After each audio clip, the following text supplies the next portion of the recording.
Boa noite, pessoal. Meu nome é Gabriel, estou aqui em nome da comissão organizadora do LETEX. Começar a nossa primeira mesa especial, mesa da noite, essa mesa de abertura. Queria passar a palavra para o professor Luiz Camilo, que é professor do nosso departamento, do departamento de filosofia também, ele que é curador, professor, para iniciar nossa mesa de abertura. Bom, obrigado, Gabriel. Queria agradecer a comissão organizadora toda. Não vou falar o nome porque é grande, mas sintam-se todos nomeados. Obrigado pelo convite para fazer a mediação em uma mesa tão especial como essa mesa de abertura, né, do Letras Expandidas. Acho que é a 19ª, né, jornada aí de vocês, dos alunos da pós-graduação do Programa de Literatura, Cultura e Contemporaneidade aqui da PUC.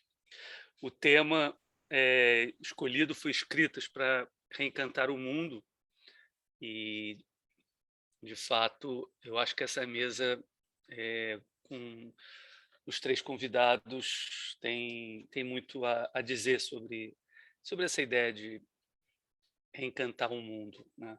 Então, eu vou começar fazendo as apresentações. Eu fiz assim uma apresentação mais informal, pegando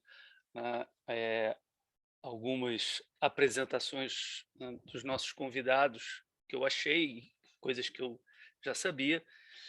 Então, eu vou começar pela Camila Rocha Campos, que é professora, artista, escritora.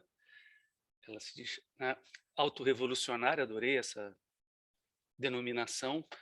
E seu trabalho prevê sistemas coletivos que desarticulam mecanismos de distinções sociais que insistem em operar desmedidamente hierarquias de poder. Achei essa uma descrição também muito precisa, né, do trabalho da Camila. E ela é diretora, né, já há muito tempo, da residência do Capacete, né, tão importante para as conexões aqui do Rio com o planeta. E eles têm, e hoje em dia ela está fazendo essa atuação lá junto ao Museu de Arte Moderna do Rio.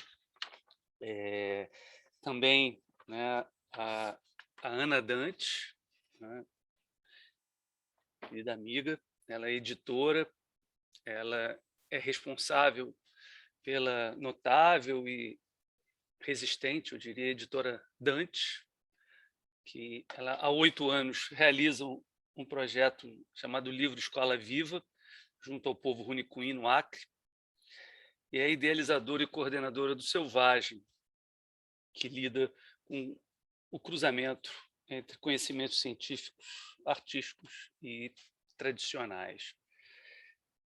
E o terceiro nome, o Gustavo Caboclo, que é um artista indígena, um Wapixana, trabalha, né, na rede Paraná-Roraima e nos caminhos de retorno à terra indígena Kanauanin. Sua obra acontece, né, sob a forma de desenhos, bordados, textos, vídeos, murais, performances e objetos. Assim sendo, eu passo para Camila, né? Começar? Pode ser, Camila? A ideia é que cada um tenha até 20 minutos, né, para depois rolar uma conversa com o Pessoal, público. só um parênteses. A Camila pediu para não ser a primeira a começar, Ah, tá bom. tá? Tudo bem? Então, Desculpa. Ana, você começa? Eu não queria ser a primeira também, não, mas tudo bem. Mas será que o Gustavo começa? Então, Só para eu aterrissar. eu já comecei, você é a segunda. Não, mas é porque eu estou aterrissando aqui também, assim, e para mim seria bom estar mais, com um pouco mais de intimidade com o espaço, assim. Eu preferia, se o Gustavo puder começar, o Gustavo. Oi, tudo bom? Maravilha. Então eu vou embarcar vou fazer esse exercício. Eu estou me sentindo desse mesmo jeito, de estar me afinizando com o espaço aqui e de estar entendendo esse contexto todo. Então, vocês me desculpem também se eu for para algum lado que é onde vocês não estavam, mas eu estou num dia meio conturbado. Então, talvez eu comece desse lugar, mas que a gente não fique só aqui. Acho que a gente pode ir para outros lugares também, né? Eu confesso que eu não queria começar daí, mas eu não consigo fugir, né? Então, o que eu venho chamando do campo em chamas mesmo. E eu estou me sentindo assim hoje, não é de hoje, e vou começar desse lugar, mas vamos ver se algum vento sopra, se alguma chuva cai ou qualquer coisa assim para mudar essa paisagem das chamas. Então, convido vocês para esse campo em chamas. Já vamos começar daqui mesmo, desse lugar do fogo mesmo. E também assim, bom, vamos fazer a travessia, né? Que é isso, uma travessia pequena de 20 minutos. Quando me chamaram para conversar, aí é isso, a gente vai pescando essas palavras-chave, né? Eu não fiquei pesquisando muita coisa, mas eu entendi que é isso, né? Estou dialogando com o Rio, com a PUC Rio de Janeiro, tem a Ana Dantas, que eu conheço, sigo o trabalho, sou super fã, inclusive é isso, minha mãe já passou por uma das lives que foi super forte, com a Glicéria Tupinambá também, e quase um Cararu, encontro. Eu me chamo Gustavo, aí tento fazer essa provocação dos lugares, não dos nomes, né? Gustavo, Caboclo, então Caboclo como um lugar, e o Aptiana, que é um povo, mas a gente pode assumir como um lugar, ou uma língua também. Então, Gustavo Caboclo Aptiana. O Aptiana, que é um povo de Roraima, para quem não sabe, um tronco aruac, né? A gente tem que trazer essas informações para dando uma contextualização, e eu falo do Paraná, essa rede Paraná-Roraima. A gente pode fazer a brincadeira da palavra mesmo, transitar Roraima, né, que quando vai um pouco mais para o sul vira Roraima, mas se a gente vai mais para dentro, às vezes vira Roraimã também. Roraima, mudando as tônicas, né? E é isso, assim, para tudo isso para eu também daí pescando as palavras-chave, né? Entendi que é uma conversa para a gente estar falando de curadoria, de cenário de arte, e daí vem essas palavras-chave na minha cabeça, né? Também né? Parece que é isso que veio no e-mail. Eu estou devolvendo para vocês, né? Veio assim, novos cenários, novos circuitos, novas pessoas, né? O que é isso tudo? E daí também me sinto provocado por essas pequenas palavras, assim, né? E eu traria no Campo em Chamas, isso já vem de antes, mas para dar um contexto, assim, de conversa, que acredito que a Naine Terena, para quem não conhece, uma doutora, pesquisadora, artista, curadora do povo Terena, ela nos traz, assim, com muita clareza, essa ideia do quarto momento. Não sei se algum de vocês já se deparou com essa ideia do que significa o quarto momento dentro das questões indígenas, mas ela explica, assim, passando rapidamente por isso, tem um artigo na revista Zoom online que detalha um pouco mais, mas o que eu entendo do quarto momento é essa sobreposição de tempos que a gente vive. Eu chamo de campo em chamas. A Naine traz o quarto momento com o quê? Localizando, né? Primeiro momento na história indígena, essa questão realmente do extermínio físico das pessoas. O segundo momento, o momento de integração e de apagamento. E um terceiro momento, que é dos sujeitos de direito. Então, né? Que isso é em 1988, quando o indígena se torna um sujeito de direito. E estamos no quarto momento, que é o quê? A sobreposição de todos esses três momentos, tudo isso continua acontecendo, todas essas lutas contra um extermínio, contra um apagamento ou integração, uma luta por direitos, e esse quarto momento, que é esse momento da comunicação, e as artes como um lugar de comunicação, um lugar de luta, um lugar de denúncia, de ativismo, de expressão, de poesia e vida também, mas é isso, né? Uma sobreposição de tempos complexa, fora todas as perspectivas variadas, né? Então, uma população indígena, eu não quero quantificar, mas grande é isso, na minha visão é isso, uma população grande, com perspectivas ainda maiores. Então, é realmente complexo quando a gente fala assim de novo cenário das artes e curadoria, porque daí, se a gente pega o semestre de agora, que a gente está, setembro de 2021,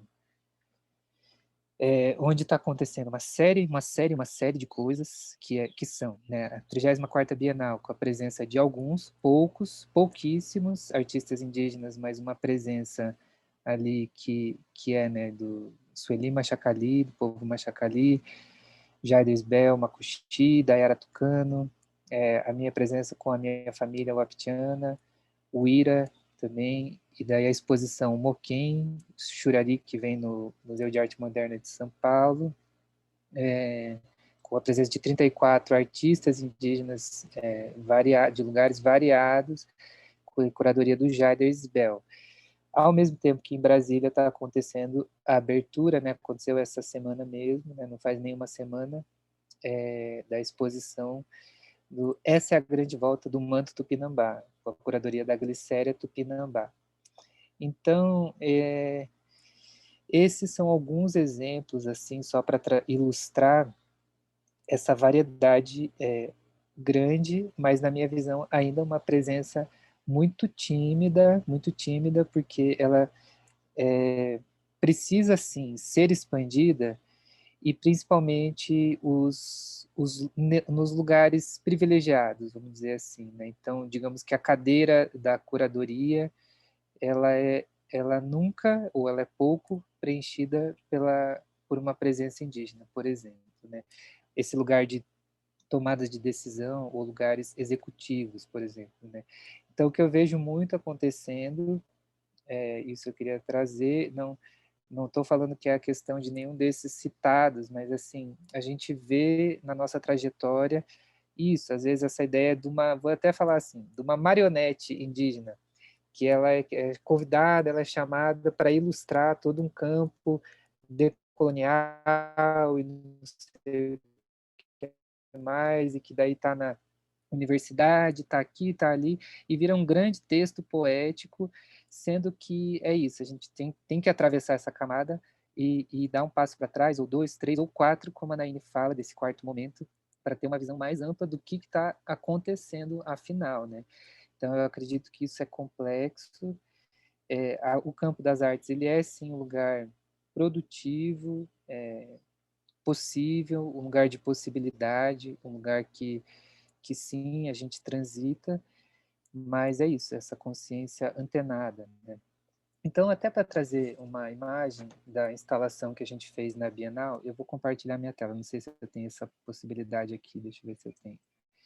Acho que eu tenho, né? Eu vou rapidinho abrir uma imagem aqui, uma única imagem.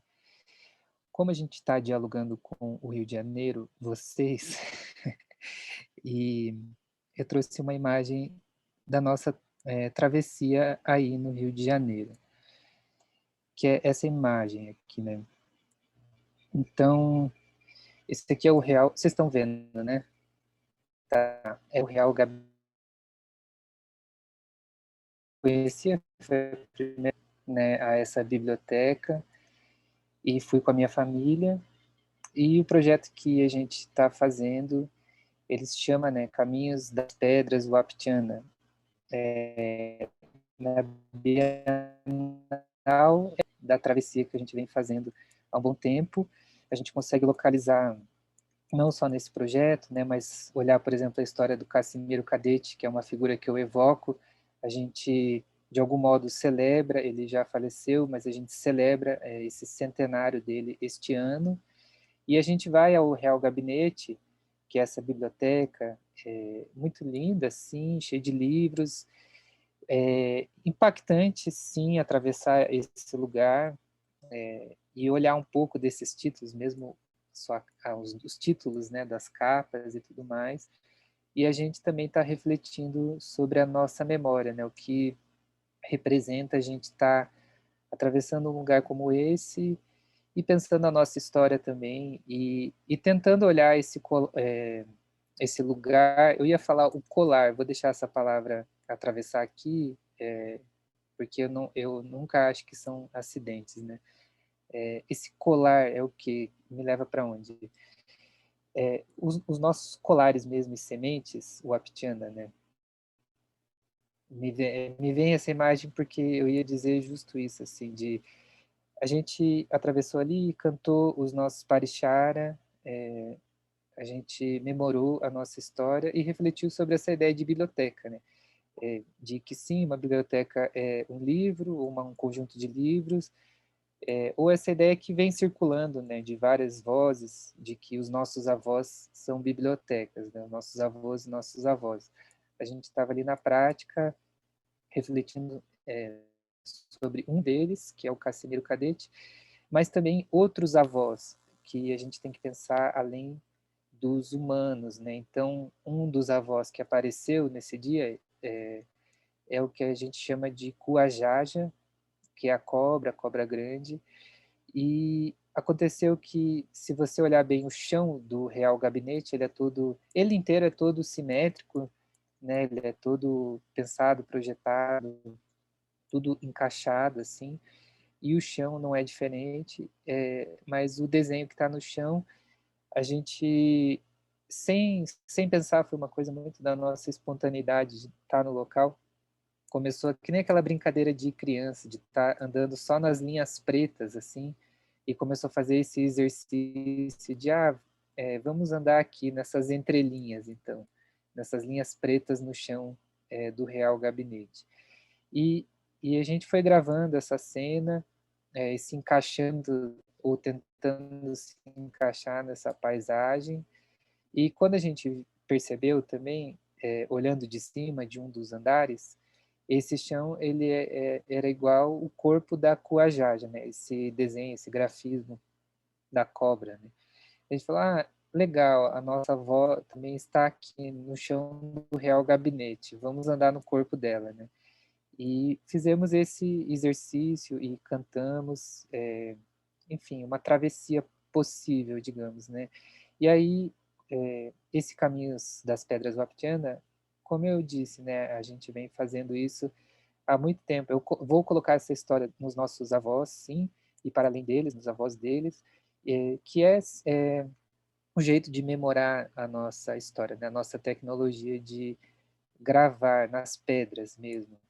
E ali, nessa travessia no Real Gabinete, o exercício de virar pedra momentaneamente, essa questão imaterial da pedra e da vida dela e da memória que as pedras comportam, e fizemos esse registro. Então, lá na instalação na Bienal, a gente traz várias outras imagens dessa travessia em lugares que a gente foi. No Rio de Janeiro foi um dos lugares que a gente trabalhou a nossa memória, pensando alguns pontos da cidade, pensando todo o contexto brasileiro, de travessias, república, império, etc, tudo mais, e olhando a nossa história lá de Roraima, né, como também somos afetados, digamos, por isso até hoje.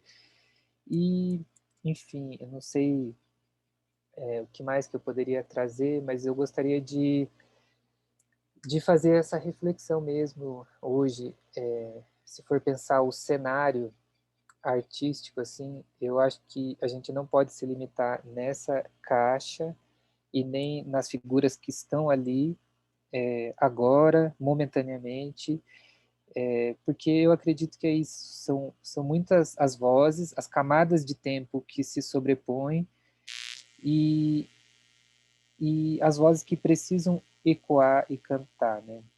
Então, mesmo eu acho que não tem um tempo tão longo assim para a gente estar contando história e estar visualizando isso aqui agora, é um encontro mais rápido, assim, mas eu acho que é isso, deixaria essa imagem aí da nossa família Para falar rapidamente de quem são eles, né? Eu acho que isso é importante para ilustrar um pouco dessas vozes também, que é a minha mãe, Lucilene Waptiana, que eu já mencionei, que é costureira, é uma das pedras ali, a Rosiane Waptiana, Rosiane Cadete, que é uma historiadora do povo Wapixana, que trabalha, né, dentro desse contexto da escola e da academia, faz essa travessia. O Emanuel Wapixana, que é um artista mirim de 10 anos de idade, e estava lá performando, trabalhando seriamente nessas travessias, não era só uma brincadeira de criança, ao mesmo tempo que era também, ele sabia exatamente, né, o motivo da gente estar ali, e o Wanderson Cadete, que ele é o fotógrafo desse projeto, e ele também está se formando em Direito. Então, mesmo no campo do direito, essa voz do Wanderson, ela ecoa desse modo, né? Como a imagem pode me fortalecer, ou a minha produção de imagem, minha produção artística pode me fortalecer enquanto uma pessoa que está atuando no campo de direito. É o que ele vem fazendo. E por aí vai. Com a Rosiane, a gente entende essa questão de que só o fato de conversarmos, isso já é criar mundo, isso já é uma possibilidade de existir, da nossa cultura existir, da nossa existência e memória mesmo, e a nossa arte é essa. A gente, não necessariamente a nossa foto é a nossa arte, ela pode ser também, mas para nós, na nossa experiência de encontro, de vida e de história, a gente tem esse entendimento, que é a gente conversa, a gente está fazendo.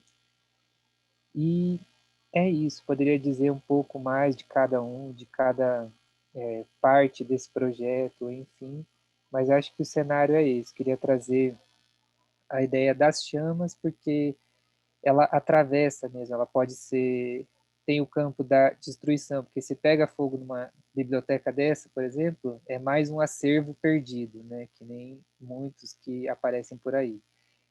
Não acredito que seja o caso do Real Gabinete, porque ele parece que está bem cuidadinho, não vai pegar fogo que nem outros lugares.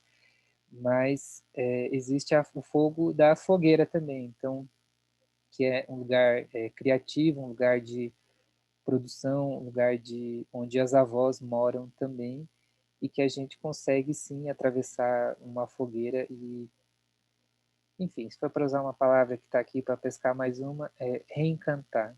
Né? Então, é isso, eu vou passar para vocês, talvez eu queira falar mais depois, não sei, mas acho que é um começo aqui para o nosso diálogo e a gente vai atravessando aí. Valeu.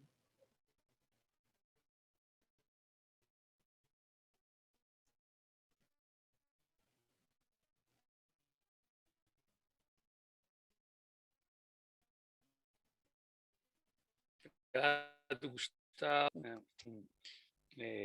Íntima, e a coisa foi se desdobrando no próprio trabalho, como é essa relação ali daqueles corpos e aquela arquitetura, né, tão impositiva, né? Achei uma imagem muito bonita. Vou passar para as duas, quem pegar primeiro entra.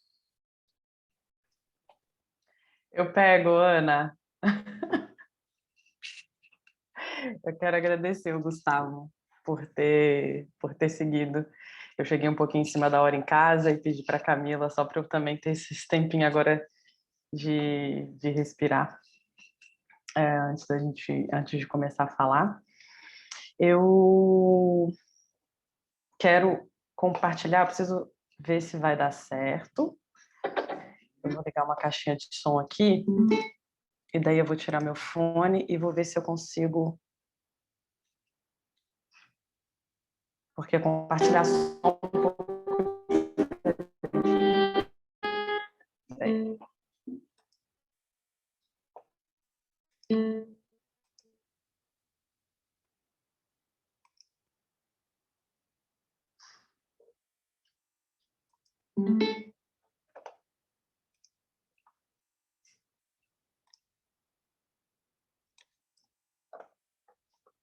Vocês me digam se vocês escutam, por favor, tá? Eu vou dar um play aqui.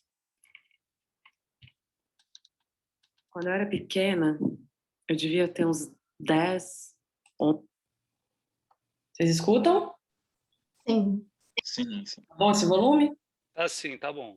Então tá. Vamos tirar meu fone, porque... E eu vou compartilhar aqui.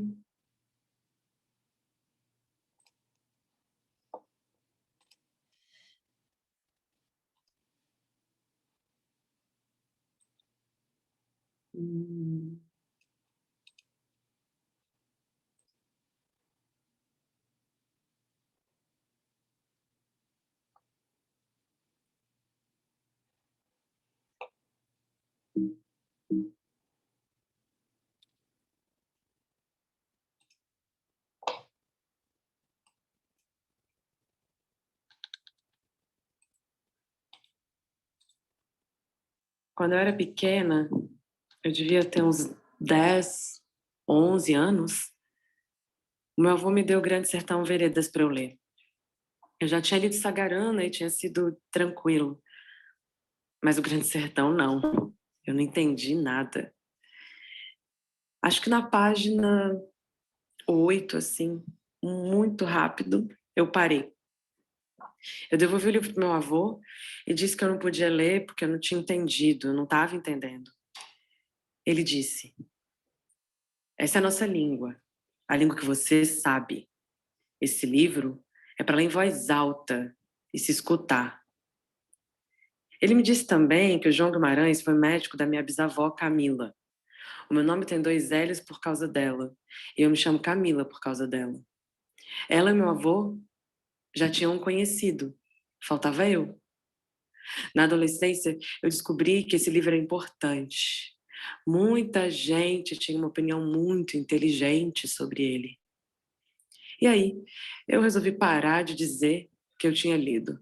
Eu passei só a acenar a cabeça para dizer que eu sabia do que se tratava e nada mais. A cadência da leitura em voz alta, a minha voz como ferramenta da minha própria compreensão, a minha ligação com a minha bisavó, que eu não conheci em carne, a saúde dela sendo cuidada por um poeta. Em conversas inteligentes, esse tipo de argumento ou esse tipo de escuta nunca podem acontecer.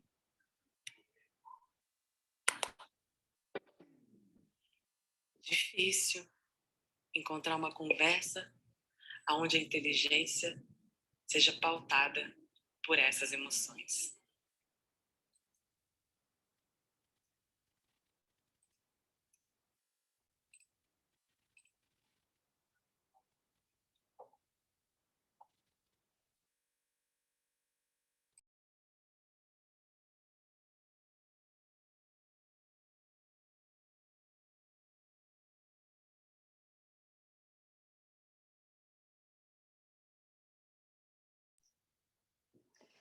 O áudio, vocês me escutam? Voltou, né? O áudio e as imagens compartilhadas são de uma performance, uma proposição que eu fiz na Biblioteca do Parque Lage, no final de 2019, com a curadoria da Tânia Baudouin, uma curadora holandesa que fez, por um ano, uma curadoria específica para a Biblioteca do Parque Lage. E então eu passei aquele ano, 2019, não pensando, né, mas visitando essa biblioteca. Eu sou professora no Parque Lage. Naquele ano também eu fui convidada para ser membro do Conselho de Educação do Parque Lage, que ainda sou. Então, traz muito dessa questão, de várias questões, eu acho que a gente está trazendo aqui, que o Gustavo também trouxe, né? Eu queria falar hoje para vocês e conversar, já que um pouco o pedido foi esse, né, para trazer questões que emergem dessa contemporaneidade. Eu também fui pelas palavras, Gustavo, e eu também fui trazendo muito isso para organizar uma forma de conversar com vocês sobre complexidade e concomitância. Essas seriam as 2 palavras que hoje eu venho tentado articular e elaborar da melhor forma possível, sobretudo com saúde. Imagina, né? A gente fala, o mundo é complexo, tudo é complexo, a floresta é complexa, a violência é complexa. Isso não vai acabar, isso não vai mudar nesse sentido, né? Sim, a gente fica pensando, eu fico muito pensando nisso. Então, quais seriam as possibilidades de retrabalhar? E aí eu me dei conta que, enfim, que a gente sempre retrabalha, né? As coisas que realmente interessam para a gente.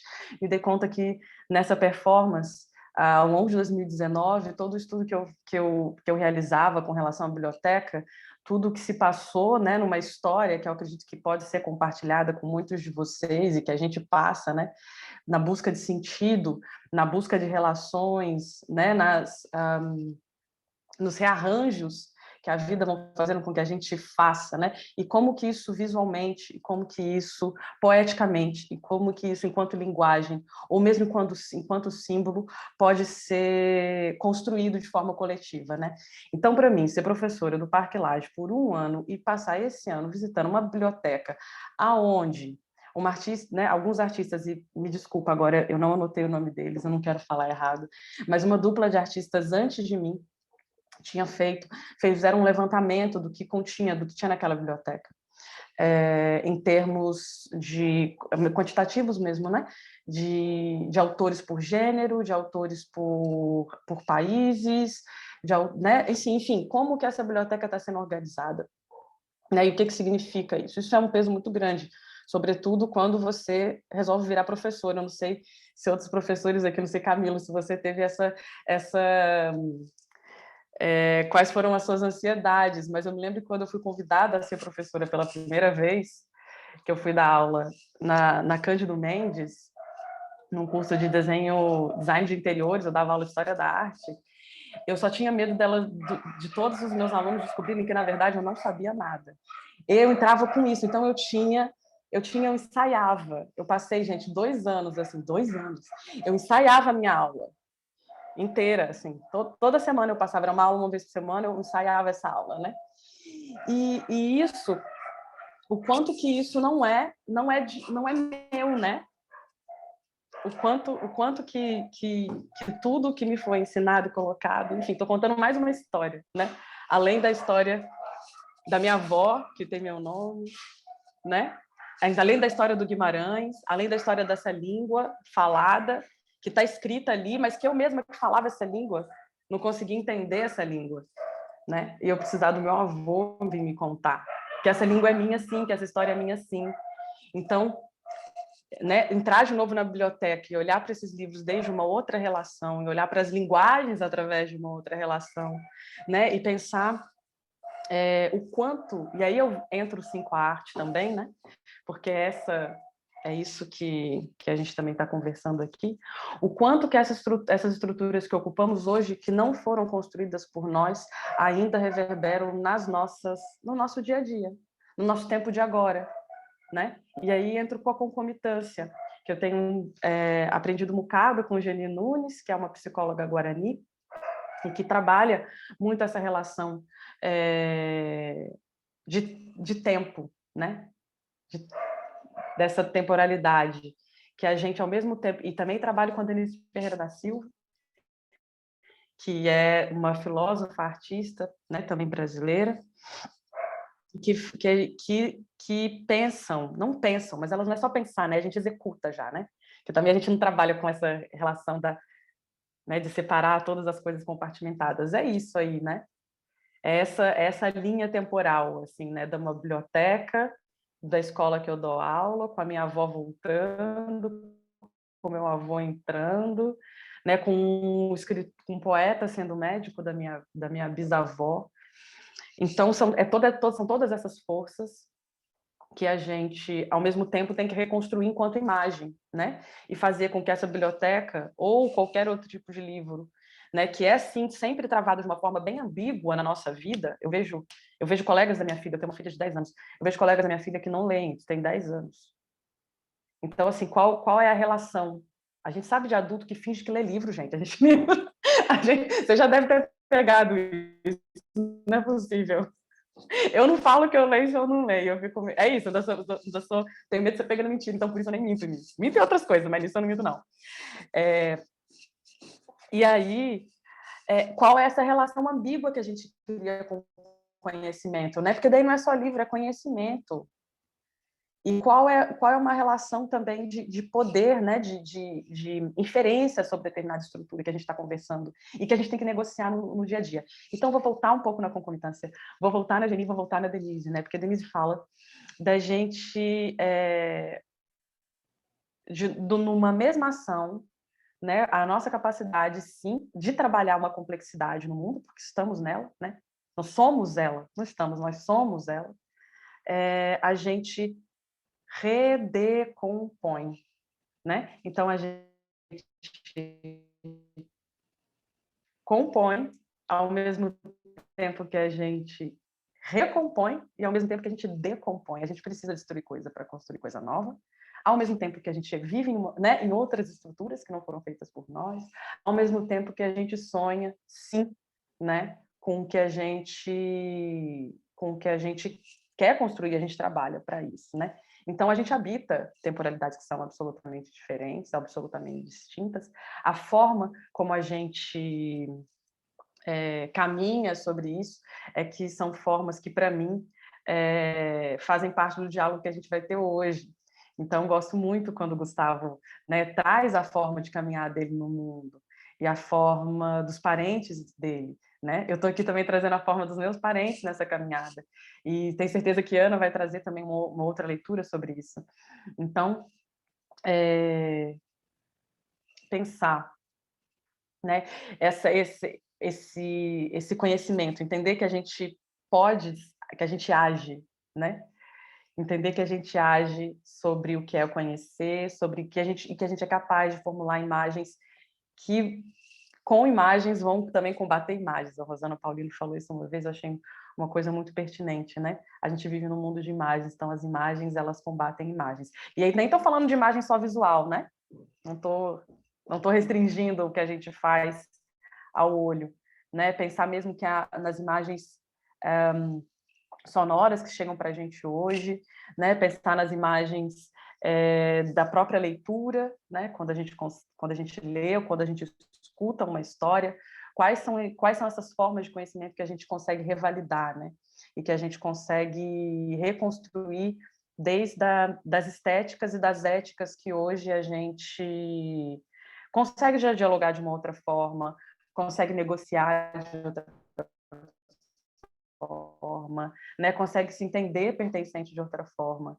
E aí, por isso, auto-revolucionário, né, Camila? Porque eu vou vendo também que, embora com muita coletividade, e mesmo, né, muita gente caminhando junto, a gente ainda assim precisa ir se reelaborando, né? E esse é um pouco um lugar onde, a partir de um corpo expropriado, né, intelectualmente e fisicamente por anos, eu também tenho que reabitar, eu também tenho que aprender a recompor, né, e a reconstruir. Então, até mesmo isso, né? Entender que eu sou sim capaz de falar sobre Guimarães Rosa e, por favor, me perguntem, eu amo, mas por muitos anos eu fiquei fingindo que eu não sabia, porque eu nem queria entrar em discussão. As pessoas falam, né? Assim, como é que você argumenta com determinada estrutura de linguagem, gente? Vocês sabem, se todo mundo está rindo, vocês sabem o que eu estou falando. A gente sabe. Então, a gente começa a entender onde a gente ia gastar energia, onde a gente não quer também, né? E como que a gente vai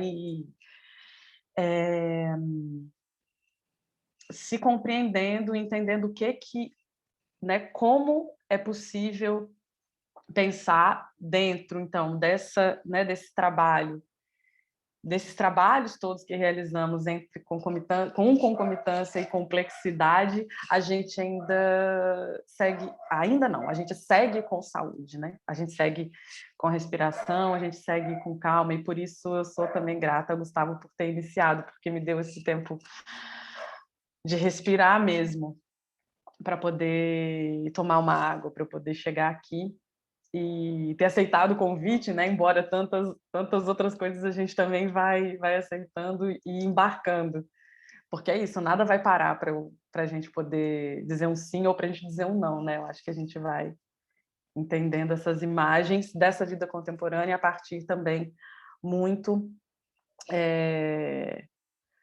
de uma compreensão de mundo que nem é nova, gente. Eu não acredito nessa coisa de nova, não. É antiga. A gente só tem que conectar de novo. A gente não tem que buscar nada que é novo.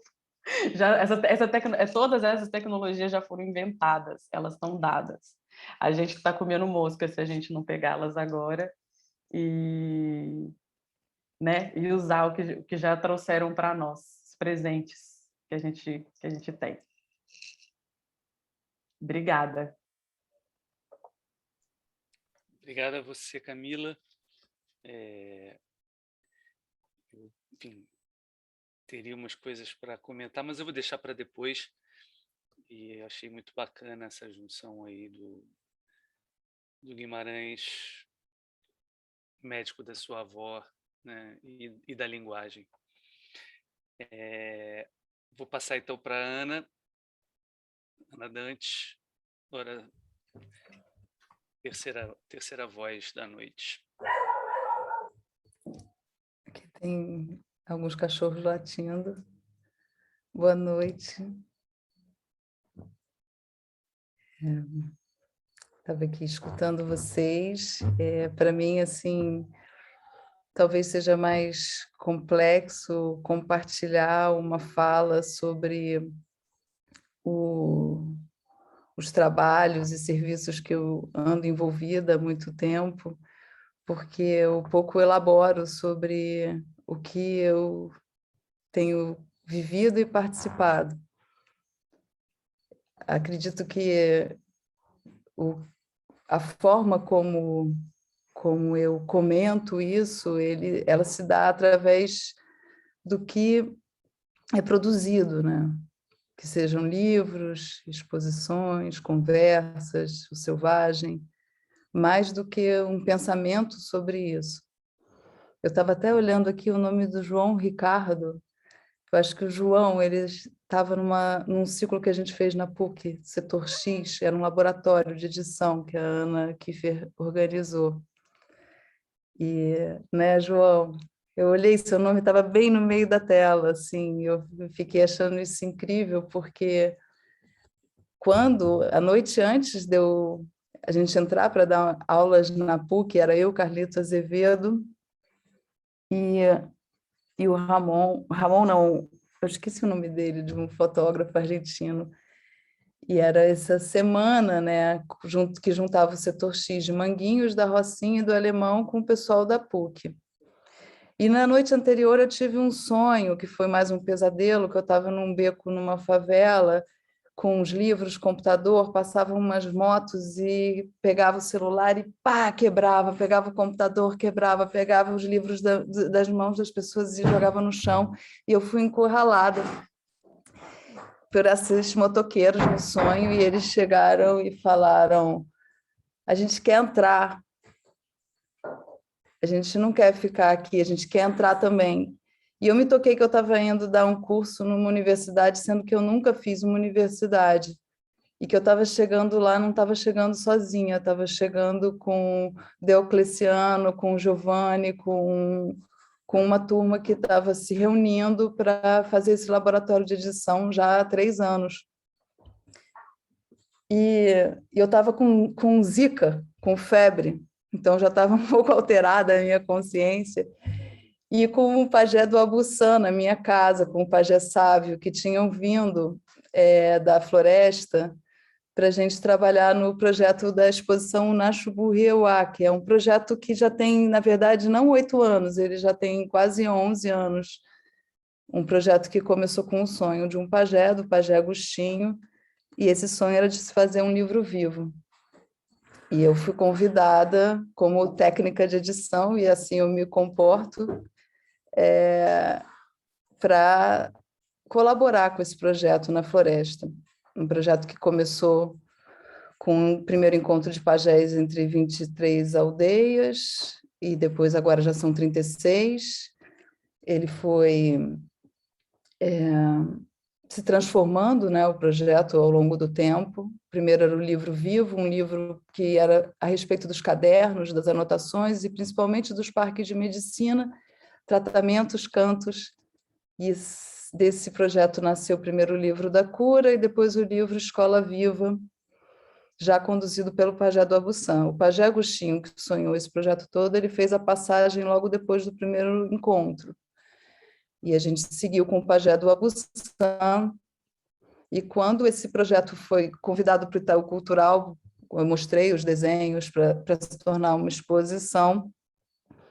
Esse projeto foi de curadoria do próprio do Abussan, né? Mais como um curador, porque aí é um atravessamento talvez desse universo da arte pelo universo da pagelança, do que como um curador de arte, né? com o significado dessa palavra. E foi interessante poder de alguma forma pôr a minha experiência na roda, que eu acho que é isso que eu faço, um senso ético, assim como eu me tornei editora muito cedo, não de uma forma universitária, como eu falei, mas porque eu comecei minha vida dentro de uma livraria de livros usados, que era a minha medida do possível de trabalho aos 19 anos, e ali eu fui me formando, foi meio minha escola viva, que aos poucos foi chegando nesse mundo das plantas através dos livros e das plantas para a floresta. Então, na verdade, a respeito disso, mas eu me sinto muito atravessada pelo encantamento. E quase eu pensei em falar para eu deixar a ponta do chão da biblioteca, porque eu acredito assim que essas escritas, elas mais do que, sim, leituras, elas são realmente escritas de encantamento. Esse grafismo, né, que vem do invisível, que vem de um outro lugar onde as coisas estão se fazendo, ele atravessa o tempo. Ele vai estar no chão dessa biblioteca como em outros lugares. A jiboia, ou eu não sei qual é a cobra que teria esse desenho também, mas aí poderia também ser um grafismo da jiboia para os Municuim. Não é uma representação disso, eu acredito realmente que ela vai se desenhar onde quer que seja, nas colunas dessa biblioteca, na nave de coincidências que esses livros formam e no chão, e eu acho muito incrível essa sacralização dessa imagem, o quanto ela nos abre o olhar para o que está sendo dito, mesmo que tenha sido atravessado por outras certezas, por outras intenções. Então, o que eu acho que eu posso mais dizer sobre encantamento, né, é que realmente isso para mim não é um discurso. A inteligência da natureza, como ela se planta, né, como essa inteligência se planta dentro de coisas que muitas vezes parecem que foram conduzidas pela mente humana. Então, para mim, assim, isso daí é realmente uma apresentação, né? uma forma de uma revelação desse desenho atravessando um chão, um projeto de cultura, um projeto de conhecimento, de ostentar talvez esse conhecimento, porque é uma grande joia, o real gabinete de leitura, mas mesmo assim, esse universo do encantamento, ele atravessa esse lugar. E não é só pelo que o homem produziu, é pelo que atravessa o homem, o que se desenha a partir do homem e o que se desenha a partir de qualquer coisa, de qualquer um dos seres, qualquer ser, invisível ou visível.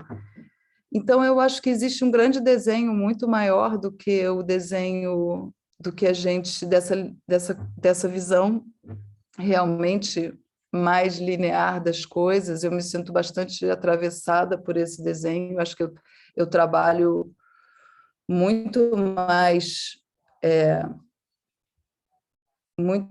instruída por esse desenho do que por qualquer outra elaboração. E eu pensei até em mostrar um filminho que eu fiz, meio infantil, mas que é de desenho também. Eu resolvi desenhar, e desenhar dentro da minha capacidade de desenhar hoje em dia. Fiquei feliz de saber que eu posso desenhar como uma criança ainda. Acho que isso é uma dádiva, que eu posso ainda escrever com a minha letra de criança, porque a gente é tão mecanicista, né, como estão as coisas, e também com uma certa expectativa de que a gente saiba alguma coisa nesse momento. E acho que a melhor coisa talvez seja a gente não saber tanto, né?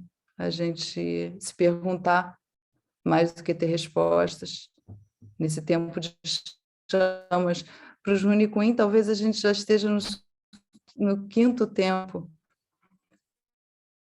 o tempo do Shinabenan, é o tempo que eu acho assim, eu queria muito que a gente já tivesse nesse tempo, porque o quarto tempo seria o tempo dos direitos, né? O terceiro tempo começa com o tempo das malocas, né? Depois vem o tempo das correrias, o tempo do cativeiro, aí o tempo do encantamento, que é o Shinabenan, que é o tempo que eu vejo muito como eles trabalham, que é um tempo onde não diz respeito tanto à resistência. A resistência é, sim, uma dessas camadas que a gente vive, mas diz respeito à pulsão, a se considerar um epicentro.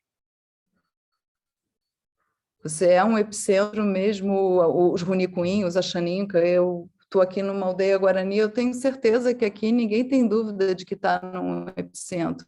A periferia, esse discurso de periferia ou de margem, é um discurso...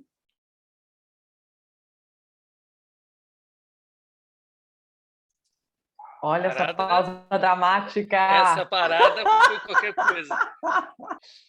Volta para o centro, Ana. Congelou. De um epicentro, de um dito epicentro, São Agostinho em ação, ele falava que a cultura é uma grande proteção. A cultura, quando ela está fortalecida, quando ela está pulsando, a resistência é uma contingência, ela é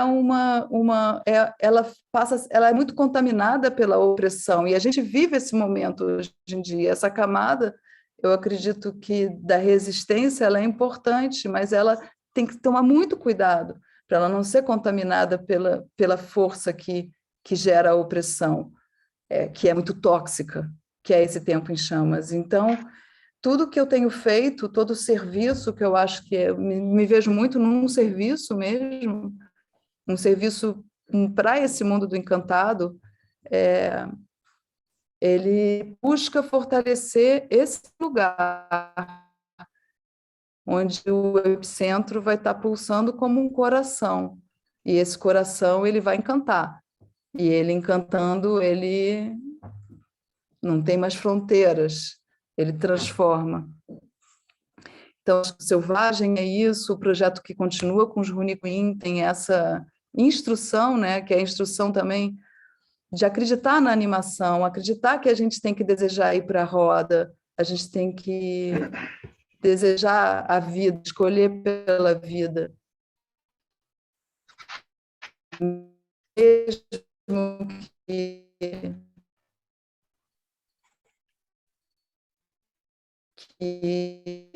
o mundo acho que esteja tão contaminado, parece que o bem é uma negociação. Então, para além dessa negociação, eu acredito que a gente tem que acreditar, né, nessa força. A gente é um ser que vem de uma luz solar. Isso pode parecer tão esotérico para tanta gente, mas é tão material, né? Você ser atravessado pelos raios do sol, você ser um ser cósmico, a partir das plantas, e as plantas estarem, e não só elas, como os seres invisíveis, como o diatomassa, estão gerando tudo que a gente respira, e algumas delas nos ensinando, né, a ver isso, a perceber isso. Então, eu me sinto muito relacionada, assim, muito aluna das plantas, não no sentido de que eu conheça as plantas, mas no sentido de como a vida se planta, como a vida ela aparece, né? O encantado pode aparecer no chão de uma biblioteca real, um gabinete real, e aquele chão vai falar com uma família que sabe ler isso. Isso é o que mais me interessa e que eu acredito que a gente tenha que ampliar essa força de encantamento, né? É um pouco isso. Eu teria muita coisa para falar, assim, mas também não quero me alongar muito. Pensei em mostrar esse filminho. Mostra o filminho. Tá aí, Tá. há pedidos. Tá. Eu vou colocar aqui, compartilhar a tela. Acho que é essa. Foi? Tem som? Não. Tem som, eu não sei se eu consigo. Vocês conseguem ouvir? Quando você compartilha... Fala. Quando você for compartilhar, sai de novo.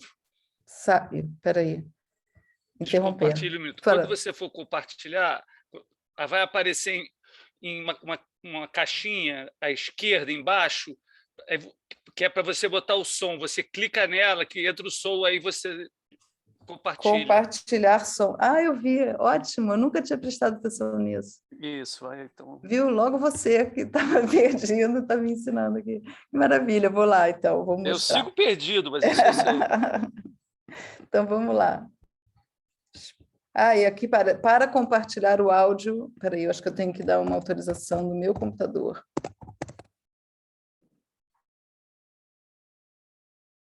Vocês vão ver. Foi? Não.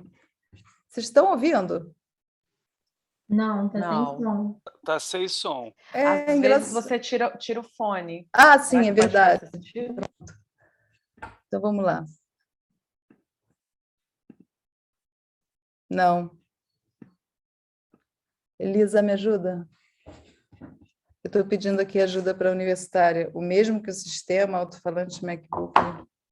Como assim? Como é que eu faço o som do filme aparecer? O mesmo que o sistema. O mesmo que o sistema. Uhum. Acho que agora vai.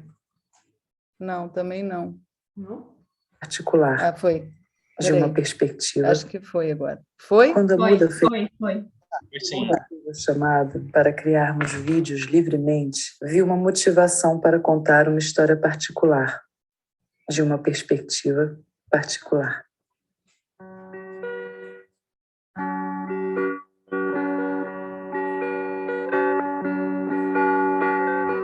Vovó Margarida adorava plantas. Ela conversava com as plantas. Vovó Margarida passou os últimos anos de vida morando num apartamento com um grande terraço na rua Visconde de Pirajá.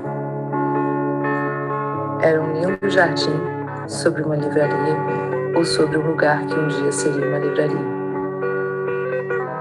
Quando a vovó não queria que eu a perturbasse, ela falava para eu limpar todas as plantas, todas as folhinhas e seguir conversando com elas. Dazibal foi a livraria da minha adolescência. Um dia, quando eu fui pagar alguns livros, eu troquei umas palavras com o Rui, o dono da livraria. E ele falou que mais legal do que ter uma livraria de livros novos, talvez fosse ter uma livraria de livros usados. Essa ideia, soprada pelo Rui, ficou na minha cabeça até 1988, quando aos 20 anos eu abri a minha primeira livraria. Em 1994, eu abri a Dantes Livraria. A Dantes era uma livraria de livros usados. Esse caminho se bifurcou na editora, mas a editora começou a me levar para outros lugares. E esses lugares eram jardins.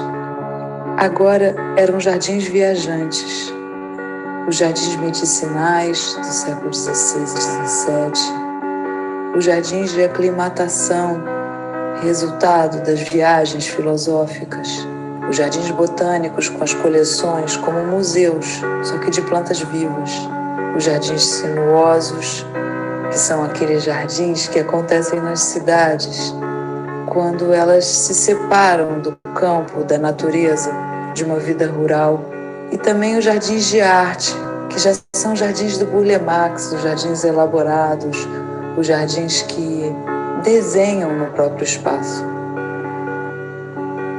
E foi aí que eu cheguei nos jardins dos pajés, os jardins na floresta, os jardins planetários e cósmicos.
Muito bom. Coisa linda. Muito lindo. Eu fiquei meio constrangida. Lindo, tá lindo, lindo. Nossa. Ai, lindo.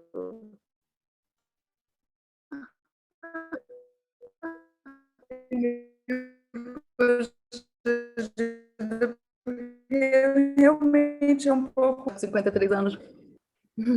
É infantil, e você trouxe sua avó também, né? Porque as avós, o fato do seu filme ser infantil, o fato do filme ter essa perspectiva, né, da infância, lúdico, né, é a possibilidade do encantamento e, ao mesmo tempo, esse tempo meio cíclico, né, que vai para as avós, vai para o real do chão, né, porque não é o real da realeza, o real do chão.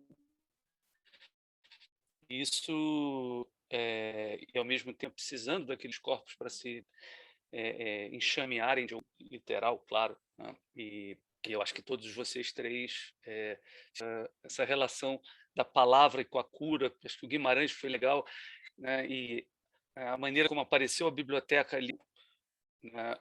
A cerimônia, digamos assim, no chão, no chão real, do real, né? E, e, e você, né, aí agora com esse, quando você fala desses 5 momentos da maloca, da correria, do cativeiro, do direito, do encantamento, né, e eu acho que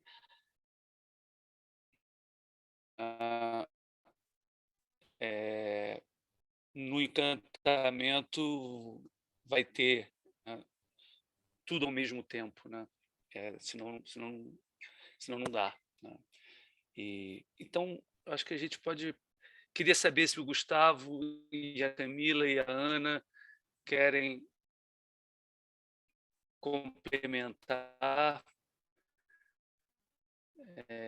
querem, enfim, o Gustavo foi né, o sopro inicial, então não sei se você quer recuperar alguma coisa, Gustavo, Camila depois e Ana, evidentemente. Eu quero falar umas coisinhas que bem interessante, assim. Adorei esse vídeo, trouxe aí um clima bem maravilhoso para gente.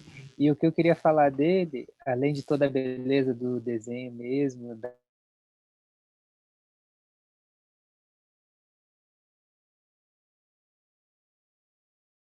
desenho da jiboia, se você for ver, é o desenho ali da Cuajaja também.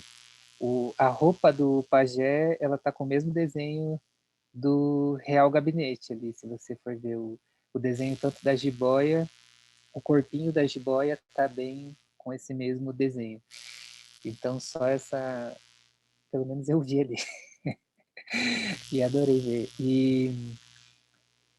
Pois é, eu só queria reforçar isso também, da sobreposição dos tempos, e retomando também a visão da Naine, ela fala disso, né, que o quarto momento ela é essa sobreposição, então toda luta e resistência, mas atravessada pela cosmovisão em todos os tempos, né, ou por essa força da floresta e tudo mais.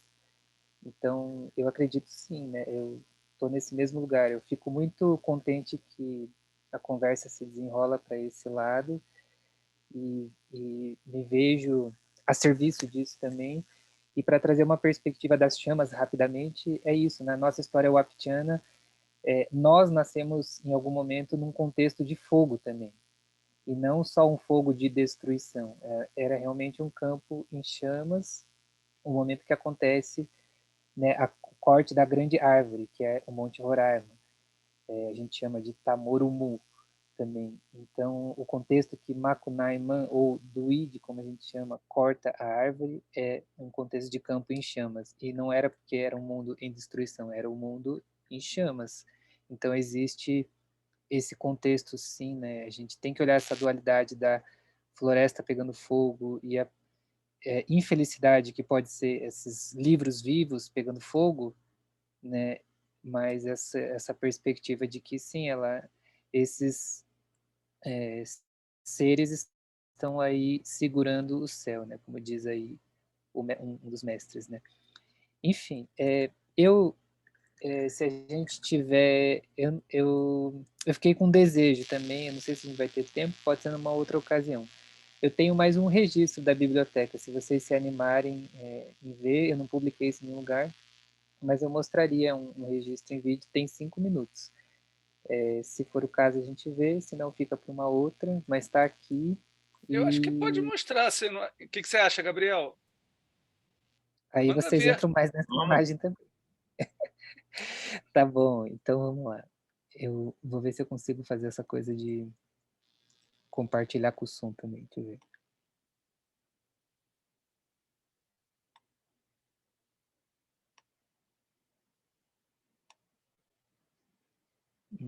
Share computer sound. Tá, isso aqui, né?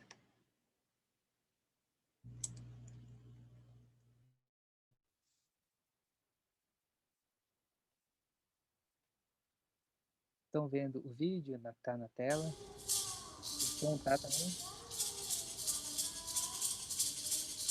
Tá com som e tudo.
Foi.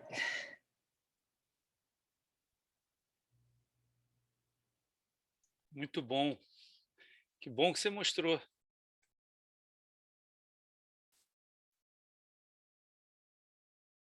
Bom, queria passar a palavra para quem quiser fazer comentários, desdobramentos, perguntas, enfim. Eu queria fazer uma pergunta. Vai, Fred. Boa noite. Elogiar a mesa, agradecer aí, foi realmente incrível. O trabalho do Gustavo também, que eu não conhecia essa imagem do Real Gabinete, é uma das imagens mais incríveis que eu vi nos últimos tempos. E eu queria fazer uma pergunta para a Ana. Pode, Ana?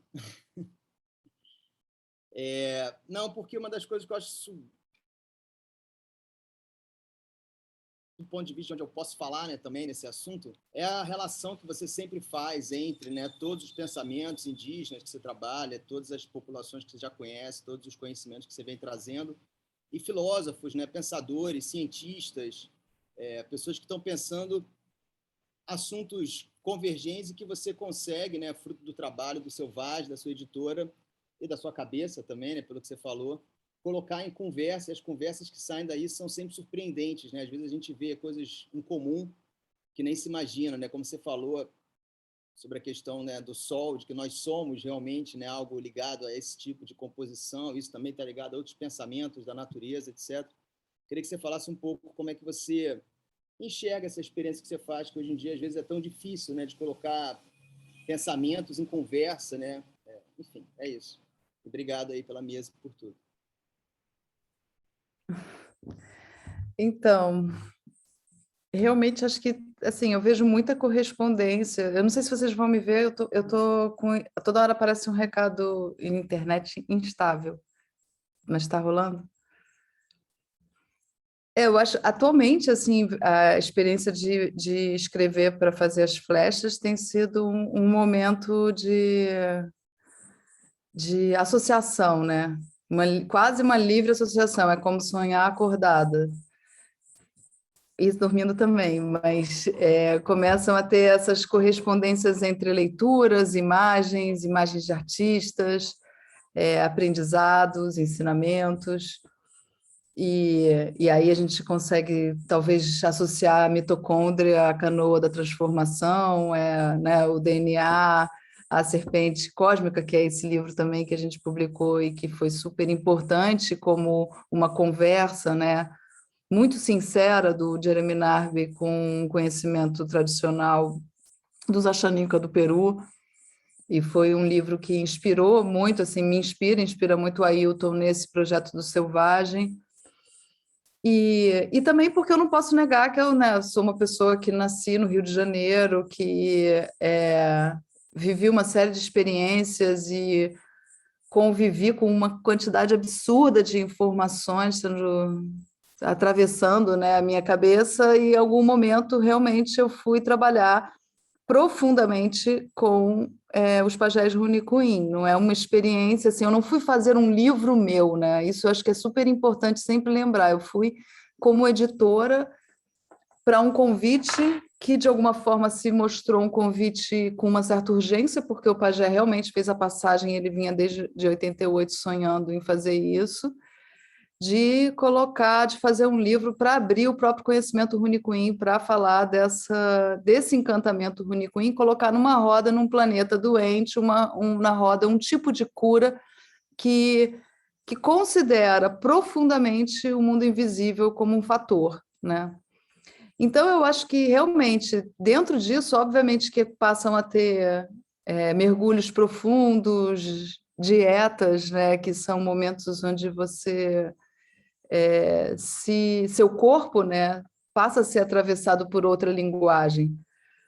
Então, eu tenho vivido essa realidade que tem me colocado numa condição muito próxima de desfazer fronteiras, né, de abrir caixas de conhecimento. Obviamente, também acho que tem ali inicialmente a poesia, né? Assim, acho que a relação toda de um espaço que eu tive de livraria, que foi minha formação, ter sido abençoado pelo Ali Salomão, que foi, acho que o primeiro pajé que eu conheci, que quebrou totalmente a parede da minha livraria para o mundo, para a calçada, e trouxe para dentro e plantou alguma coisa ali. Ele plantou alguma coisa ali, a ponto de eu ter feito o último livro dele, o último texto dele, que chama A Vida é Paródia da Arte, que é uma visão que ele está tendo em Macaé sobre os jardins de Quioto, sobre flechas.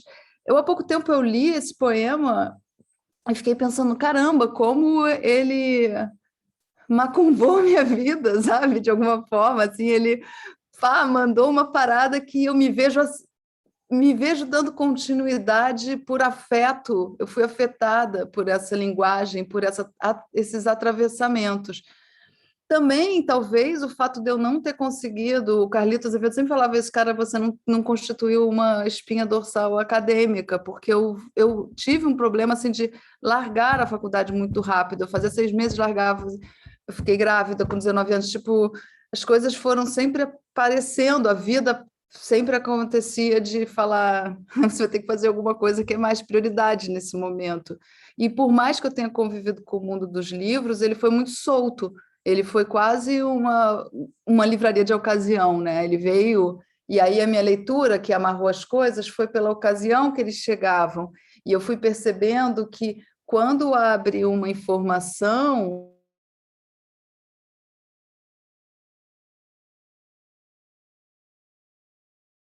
consegue... voltou. Congelou, né? Eu posso estar congelando aqui. Esse vocabulário que abriu agora no mundo, né? O congela, eu caí, caiu, né? A pessoa caiu, a pessoa está mutada. É horrível, né? Tipo, caramba. Você parou assim, quando abre uma informação, aí você parou apontando assim para o lugar. E eu acho que eu comecei a ficar uma leitora dessa escrita que a vida faz, sabe? E acho que realmente assim eu fico muito impressionada com as conexões, né? As conexões, elas acendem luzes, elas vibram, elas têm uma vibração diferente que traz uma alegria, né? Acho que quando a gente entende alguma coisa e eu acho que eu fiquei muito aberta, né, para observar esse cruzamento de linguagens. E hoje em dia, com a Flecha, ainda tem esses exercícios. Eu mesma me espanto quando a gente pensa em algum artista, ou quando eu penso em um artista. Eu escrevo, como eu sou editora, eu faço o roteiro, grande parte já no InDesign, e eu vou trazendo imagens que vêm com uma palavra, como o Gustavo falou, vem uma palavra que desenha a fala dele, aquela palavra ficou, e aquela palavra já vem associada com uma imagem. E aí eu vou construindo uma narrativa pictórica simultânea, concomitante, que é essa história, assim, baixa ali, sabe? E é um exercício também de se apurar, né? Você tem que ser sintético para fazer uma flecha, você não pode fazer uma flecha que seja pesada, né? Então, ali, todo esse encontro de linguagens, que é incrível, né? Assim, por exemplo, a mitocôndria com a canoa da transformação. O Ailton mandou o áudio da leitura do texto, a gente tinha uma imagem que era incrível dessa mitocôndria chegando, e o Lucas Santana e o Gil Monte mandaram a trilha. E a Elisa, que faz a parte de edição junto, assim, que é quem opera a nave de edição, assim, a gente falou, vamos abrir a flecha só para ver como é que vai ficar, e a gente nem ia fazer naquele momento, e quando viu, elas casam, existe um altar ali que se apresenta, e a partir daquele momento só fica o que realmente cabe a ela. E isso também, acho que o João vai lembrar assim, da própria Setor X, vem de um trabalho colaborativo. Quando você trabalha com várias autorias, né, assim, a gente abre uma outra forma de pensar, né? Não é mais um pensamento tão autoral, tão protagonista de nada. As coisas se dão, os conteúdos encontram sua própria forma, né? Não é você que vai resolver achar que aquilo tem essa cara. Aquilo tem a própria cara e cabe a você observar como aquela cara vai surgir das coisas. Aí eu acho que, assim, não sei se eu te respondi, mas eu fui um pouquinho além nessa parte das coisas se apresentando, se mostrando para a gente, se revelando como o chão o real chão, né? Como ele se apresenta. Essa apresentação, eu acho que a gente tem que estar cada vez mais aberto para isso, porque a pior coisa do mundo é a gente estar coberto de razão, né? Coberto de certeza. Aí ferrou. Na hora que você está coberto disso, não vai ter mais nada, tudo é impermeável e a gente vive uma vida que é permeável. Por isso é que é importante, eu acho que o encantamento, o respeito por tudo isso, porque ao ser tudo permeável, você começa a ter que estar mais alerta, mas se proteger, a ter seus cuidados, porque tudo pode atravessar tudo o tempo inteiro, está atravessando nesse momento, e é isso que a gente vive, e isso é muito poderoso. Queria aproveitar e te pedir, Ana, porque você está falando das flechas, eu não sei se as pessoas conhecem as flechas, né? E eu acho que é interessante, porque as flechas, na verdade, são, não sei se eu posso chamar assim, né? Curadorias audiovisuais encantadas, né? E que tem um certo... tem um ritmo ali que vai juntando essa coisa que você falou das imagens enquanto palavras, as palavras que vão sendo ditas, os textos que vão sendo entoados e cantados. E isso é uma curadoria, porque isso tem uma montagem que você faz com a Elisa, que eu acho que é uma coisa que é muito peculiar. Se você pudesse falar um pouco, e depois a Camila também, né? Porque ela também mostrou um filme como o Gustavo, mas tem ali né, uma junção, né, de histórias, né, pessoais e culturais, ou, portanto, pessoais né, e coletivas, comuns, né, que vai do livro também, passa pelo livro, né, por esses livros meio de referências, né, cósmicos, sagrados, que dão um chão, de fato, para a gente, né? E isso tem uma força aí que é da curadoria como aí, né, um cuidado, né? Tem um cuidado, né, com a história. E aí eu acho que podia falar também a Camila dessa curadoria com cuidado, como essa junção de complexidade e concomitância, né? Mas, enfim, fala um pouquinho também, antes de passar para a Camila, das flechas para as pessoas entenderem. Foram 5 flechas que você já fez agora? Não, caramba, eu só fiz 3, são 7. Mas, assim, eu vou fazer a 4ª daqui a pouco. Mas é o seguinte, eu não sei vocês, mas eu fui totalmente atravessada por essa questão da pandemia, da quarentena. Isso virou na minha vida um mapa de como eu vou lidar com isso, quase escrevendo na parede assim meu percurso para dar conta, né? E algumas coisas vieram muito claras. Uma que, um pouquinho antes da pandemia, o Selvagem, que é esse projeto que a gente tem desde 2018, que eram encontros, rodas de conversa no Jardim Botânico, não aconteceria. Mas antes disso, o Ailton já tinha me falado, quando eu fui na aldeia dele em janeiro de 2020, falando vai ser tudo diferente esse ano. Depois a gente teve um encontro no Luiz Erbini, onde a gente estava pensando assim, coisas, como se daria, e ele falou do audiovisual. E eu achava o audiovisual uma coisa assim, totalmente invasiva. Tanto filmar as conversas, quanto fazer um audiovisual. Eu falava, nossa, Ailton, o importante é a presença, o que se dá na roda, a gente tem que continuar só com isso, não precisa ter nada de câmera além que coloque aquilo ao vivo. Estava totalmente enganada. E aí a gente resolveu, ele falou, acho que a gente tem que criar um audiovisual, porque todas essas coisas que estão permeando esses estudos, o Selvagem é um ciclo de estudos, é como a gente se chama, que estão permeando essa pesquisa, essa conversa, essa roda, são coisas que poderiam estar chegando a mais gente. E aí vieram as flechas, e como eu estava dizendo, chegaram para serem feitas dentro da pandemia, né? Dentro desse momento. E uma das coisas que me veio muito forte foi a medida do possível. Essa realidade, né? De que talvez a gente não precisa produzir mais tanta coisa, eu acho que tudo é mais ficar quieto, né? Deixa a floresta quieta, deixa o mar quieto, as tartarugas vêm nadar na beira do mar, eu gosto de nadar no mar, assim, a época tinha golfinho, sabe? Um negócio lindo, e depois vem as pessoas fazendo barulho, a gente está muito esquentando tudo, acelerado. Então eu falei, caramba, vamos fazer com tudo que já existe, né? É tão bonito, e acho que isso tem a ver também com o fato de eu ter tido uma livraria e ter achado desde o começo uma livraria de usados, né? O mundo já tem muita coisa que falou, muita beleza criada. A gente pode ler, né? Adiar o fim do mundo com essas histórias, ouvir as histórias, aprender um pouco antes de gerar mais coisas, gerar mais coisas. Então, a Flecha ela é um pouco uma tentativa de organização tridimensional, sei lá,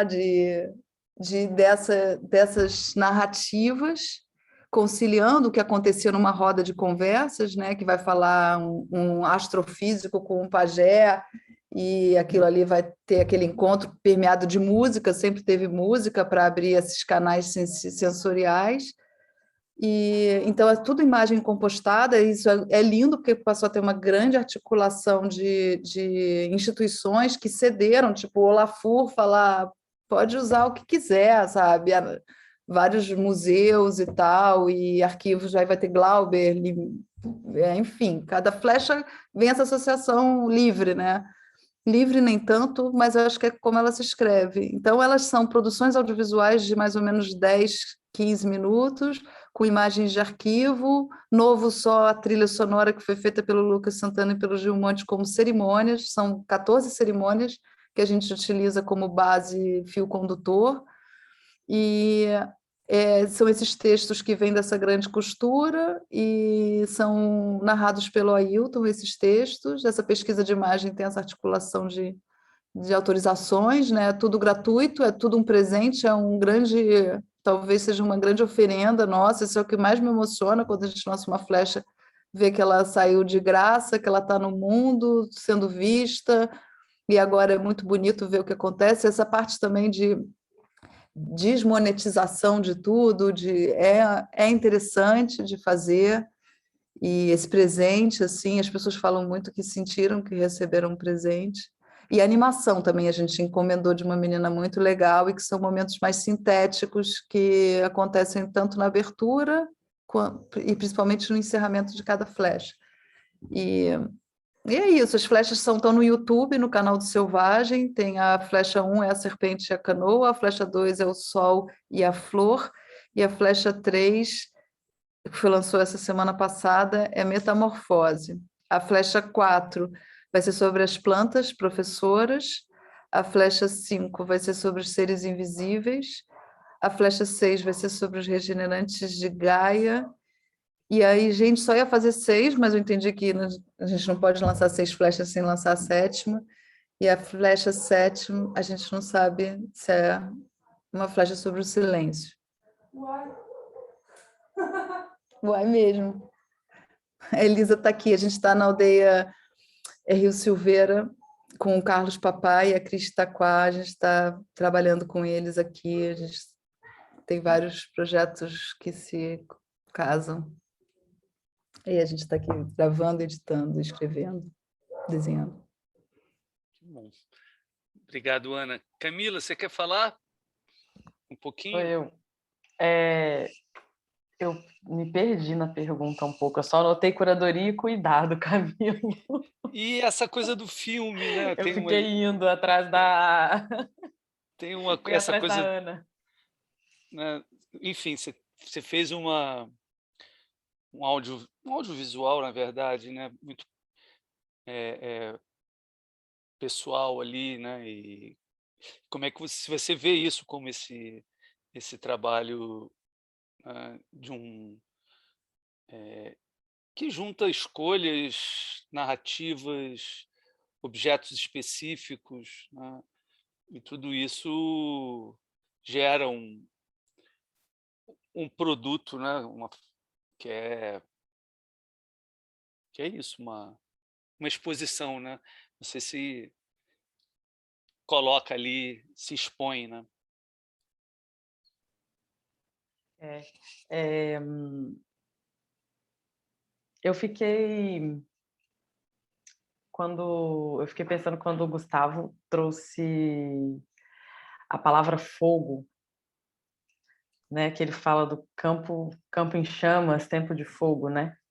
Ele trouxe essa imagem assim.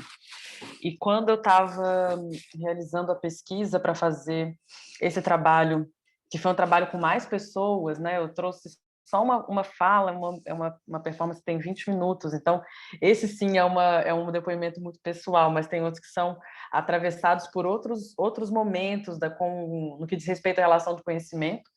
Um Itan de Ogum e Oxóssi, que traz a flecha, né? E que é isso mesmo, é uma flecha, é um tempo certo das coisas acontecerem, de você mirar, aguardar, esperar, né?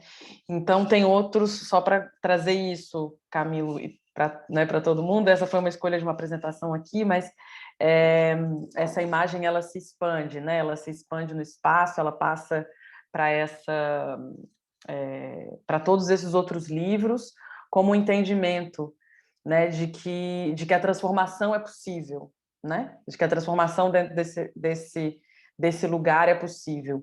E quando eu estava fazendo minha pesquisa e pensando quais então as imagens que vão, né, que vão acompanhar, qual imagem vai ser gerada e que pode conseguir, né, dar um recado de uma certa precisão, mas também disputar em certa instância a imagem do livro, né, que é tão forte. Quando a gente mostra um livro, ele já quer dizer muita coisa que às vezes a gente mesmo não quer dizer, né? Então eu passei por um momento em que eu comentava com as pessoas que eu ia propor uma queima de alguns livros da biblioteca. Eu queria esse fogo, sabe?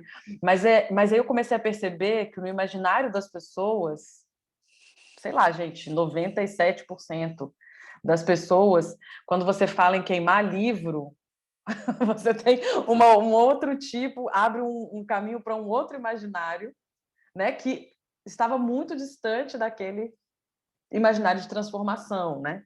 Imaginário onde que foi o sentido primeiro que o Gustavo trouxe, por exemplo, né? O fogo ele também transforma, né?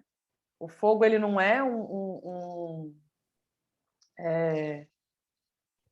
ele não é o desaparecimento em si, ou ele não é a aniquilação. Ele não é uma aniquilação onde você não tem depois, né? Ele é um processo, ele é trazido, e aí, sobretudo no Itan, e eu estou trazendo fogo porque num outro momento dessa performance vinha um Itan que fala de fogo e fala de transformação, né? Aonde contada pela Dona Ceci Bomina-se de Souza, que é a senhora que esteve com o Pierre Verger e que, na minha opinião, é a grande artista. Na verdade, ela ainda está viva. Ela mora em Salvador, na casa perto da casa que era a casa do Pierre Verger. Então, a Dona Ceci, ela foi a pessoa que abriu todo o imaginário de todas as imagens, né, aos quais o Pierre Verger teve acesso. E através disso, desse acesso, né, que ela abre, que ela encaminha, existe uma multiplicação aí, né? Existe uma multiplicação do que é, então, a gente sabe, né, o trabalho do Pierre Verger, do que é, sobretudo, as imagens de outros mundos, né, que dão acesso a outros mundos, de corpos que acessam outros mundos. Camila, eu não te respondi, olha só, porque eu achei que eu ia conseguir me encontrar, não me encontrei. Não, mas nesse sentido. Você respondeu, sim. Da curadoria, né? De pensar, então, como ir também, então, não só organizando trabalhos, pessoas, né? Mas também eu acredito que imagens, né? E pensamentos. A gente vai trabalhando essa linha que eu vejo que é não essa linha, desculpa, a gente vai trabalhando essa esfera, né? Essa que na verdade são oportunidades incríveis da gente conseguir reconfigurar algumas mudanças assim epistemológicas mesmo, né? Que a gente não percebe. Eu não me dei conta o quanto que o fogo estava tão enraizado enquanto um símbolo muito específico e que a transformação, por exemplo, estaria mais distante, né? Então, não pude dizer da forma que eu acreditei que seria a melhor forma, ou uma forma possível. Então, quando a gente vai trabalhando, né, ou pensando nos entendimentos, né, das pessoas, das imagens e dos afetos, essa escuta, né, e esse cuidado não tem como não ser assimilado, não tem como ele não existir. Senão, efetivamente, nada sai, né? Nada dá fruto. Uhum. Bom, obrigado, Camila. Engraçado que eu estou aqui com uma passagem de um livro aberto que diz o seguinte: não unificar o devir, inquietar o tempo. Eu acho que é um pouco esse processo que está aí em jogo, né? Mas queria ver se passar aí, né, para o público para mais perguntas. Ainda temos um tempinho, mas também ninguém precisa falar só porque tem tempo.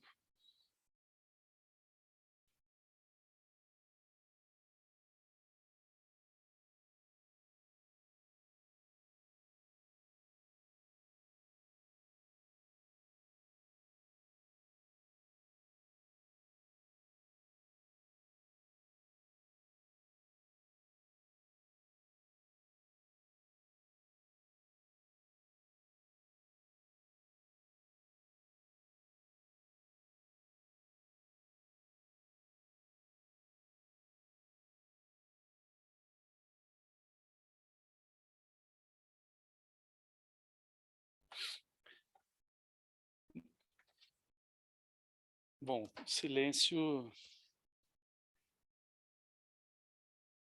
se impôs, né? Talvez seja esse o caso mesmo, né? Gustavo, Ana, Camila, querem falar mais alguma coisa? Ou podemos seguir a noite para o silêncio? Também já está tarde.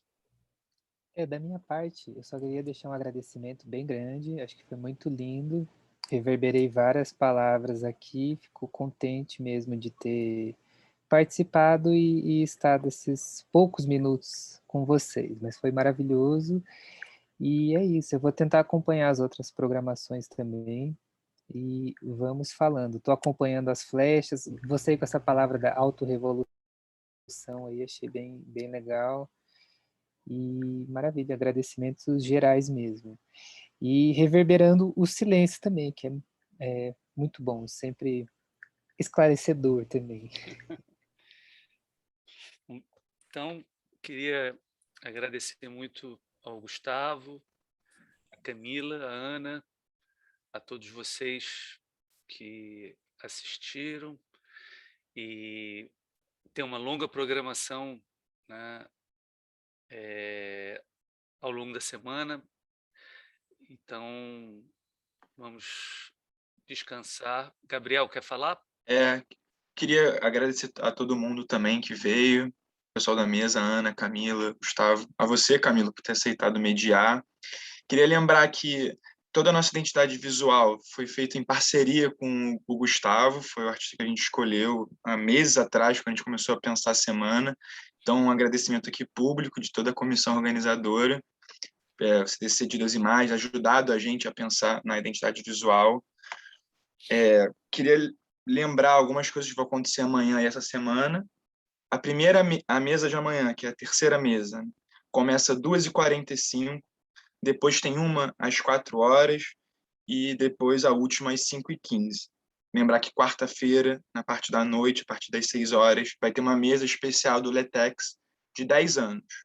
Pessoas que já participaram aí nos últimos anos da organização desse evento do Corpo Discente.